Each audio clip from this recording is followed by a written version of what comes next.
Hi, second graders. Thank you for clicking on this video. So we're going to talk today about reflecting on our learning in ELA. So what that is reflecting means we're going to think back to some things that we learned about in the past couple of weeks of ELA in order to move forward. So the reason why we reflect on our learning is so we can think about what we learned, and that helps us with our learning even further.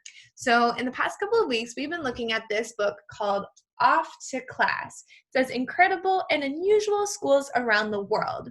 And what we actually learned about is 3 different schools in this book that talk about how they had problems at the towns or the villages, and then they solved it by creating a solution and creating different types of schools.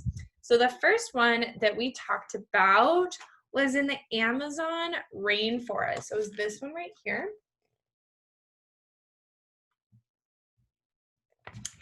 And it says that the village in Brazil was remote. So remember, remote means that they lived really, really far away and they didn't have any electricity or anything. So then what had happened was the solution for that was they got these things called solar panels, which is basically where they could get electricity and internet and computers. So then they started learning on the computer, kind of like what we're doing right now, right?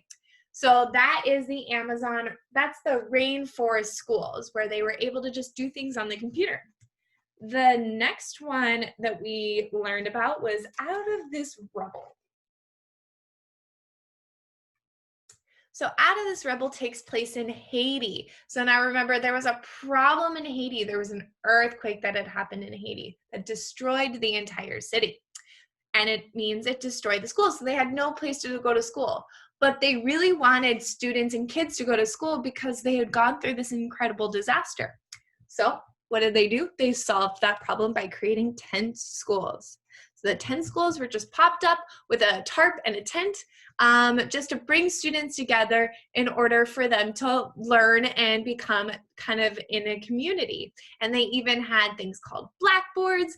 They would paint things with blackboard paint, and that is how they could write things down. So they had to really they really had to solve their problem with just like the things that were around, even though their town was destroyed.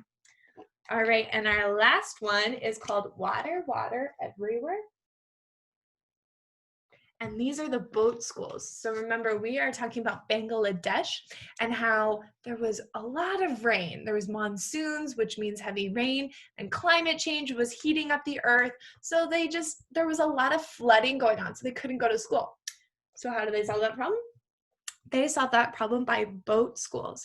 So a man came in and said, hey, let's just put schools on boats. So the boat would come around, pick up students for grade levels, they would learn on their boat, and then they would get dropped off at home. So they were just learning on boats. So if you remember, as we were looking at all these 3 different types of schools, we were looking for a problem and a solution. There was a problem with the area, the village, the town, and then they created a solution to help students go to school. All right, hope this helps you on reflecting your learning. Now go answer your questions. Bye, everybody.